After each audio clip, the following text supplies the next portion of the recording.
Section C of this test is all about equivalence and values of fractions, and the questions don't repeat as much, so I'll just do the best I can to try to teach how to do each one.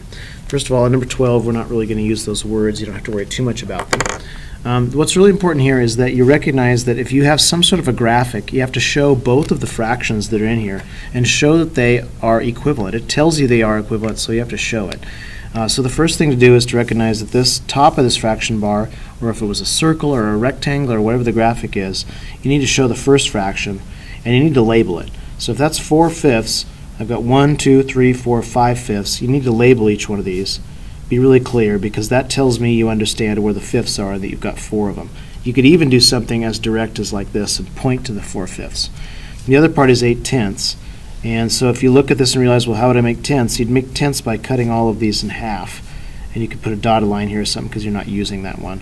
And so this is 1/10, 1/10, 1/10, 1/10, 1/10, 1/10, 1/10, and 1/10. Okay, so that's one of your first things, is you've got to make sure that you're doing something to the graphic and showing the work. The next thing you need to do is you need to say that these two fractions are equivalent. 4/5 and 8/10 are equivalent. Make sure you write down a statement of equivalence like this when you make this make your answer. Why are they equivalent? Well, the main thing you're saying is that on the graphic they both take up the same space. Whether it's a line and they take up the same lengths, or whether it's a circle and they take up the same areas, or it's a rectangle and the same areas, or whatever it is, these fractions take up equal space, which in this case was length. That's the heart. This is how you answer these two questions there. They're going to be equivalent fractions. Number 13. Number 13, what we don't want students to do is to do the calculation here. We don't want students to cross multiply and everything. We want students to look at the value of these things here and understand that you can sort of reason that this doesn't even make sense.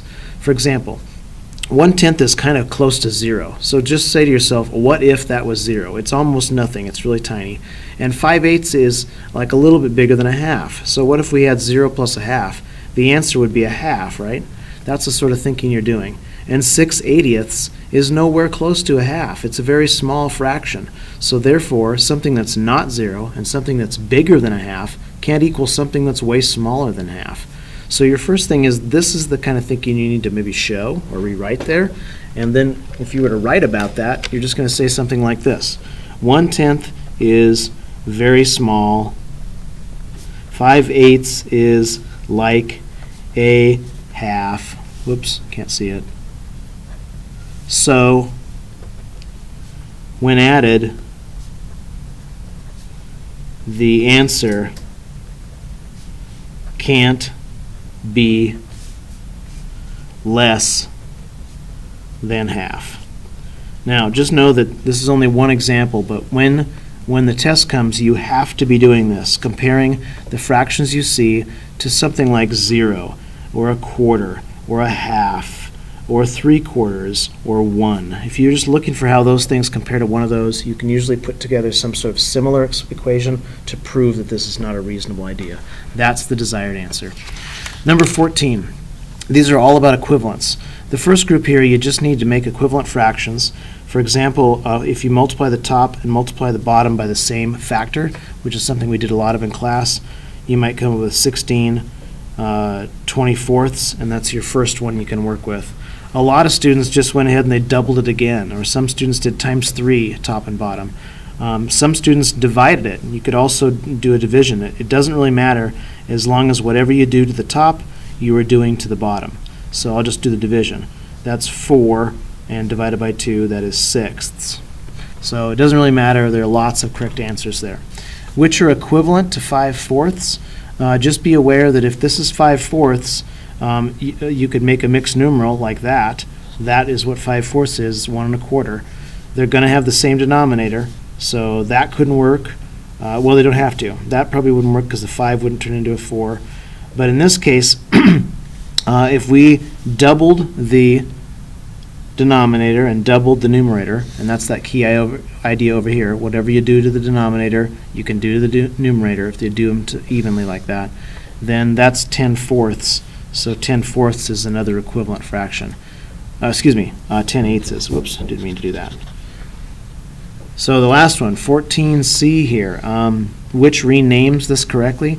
Basically, you're looking for a fraction where both of these things have been changed in the same sorts of ways. So this is not correctly done because they both have sixths, and that's fine. And this is doubled, but this was doubled and that wasn't, so that's not correct. 18ths, well, you could cross multiply and make them both 18, but if you did that, 6 times 2 would be 12, and 3 times 5 would be 15, and that's exactly what we have here. So in general, what you're saying is you're trying to look for two fractions, kind of like if you were adding them or subtracting them or something like that. You're trying to find ways that you've made two equivalent fractions in a set with each other. The last section down here, this show work is really important because it makes it easy and it's where you get your points.